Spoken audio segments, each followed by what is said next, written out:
Saya memiliki ayah angkat atau godfather saya. Sejak ayah saya almarhum, beliau adalah salah satu orang teman curhat saya yang terbaik. Usia beliau 20 tahun di atas saya.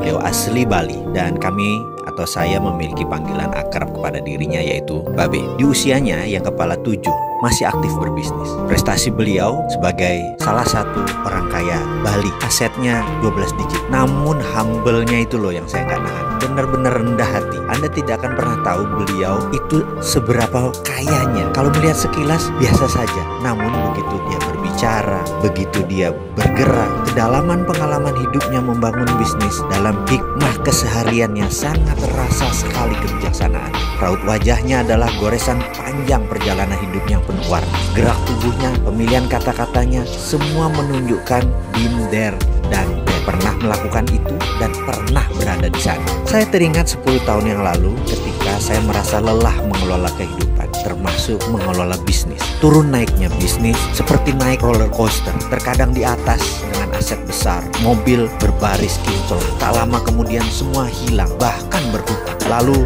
3 tahun kemudian bangkit lagi lebih besar dari yang kemarin. Dan beberapa saat kemudian mulai lagi keayun turun. Alasannya beragam, mulai dari perubahan demand, perubahan peraturan pemerintah, naiknya harga bahan baku gila-gilaan, sampai manajemen yang terlalu cepat tumbuh sehingga tidak siap menghadapi winter atau musim badai. Itulah belasan tahun saya berbisnis. Saya tidak pernah mengatakan saya ini pakar bisnis. Sampailah dalam kelelahan saya, akhirnya saya memilih untuk menemui bapak angkat saya, mentor saya dan mitra bisnis saya.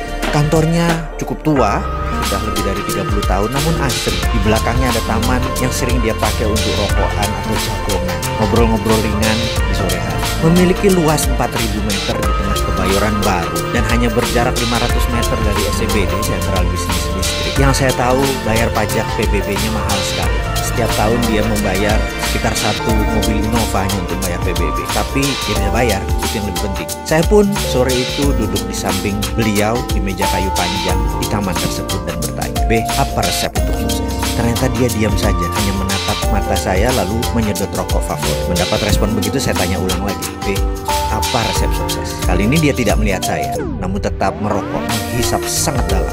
Lalu saya tanya lagi dengan nada lebih serius, "B, apa resep sukses?" Sukses jauh lebih sukses dari Babe. Kembali dia tetap menghisap rokoknya, namun kali ini dia menjawab pertanyaan saya. Namun dengan pertanyaan, bukan dengan jawaban. Dia bertanya, "Kamu lapar?" Maksudnya? Saya bertanya balik, "Kamu lapar nggak?" Dia berkata sambil menghisap panjang rokoknya. Saya pun ngeh dengan pertanyaannya. Lalu saya jawab, "B, saya lapar." "Seberapa lapar?"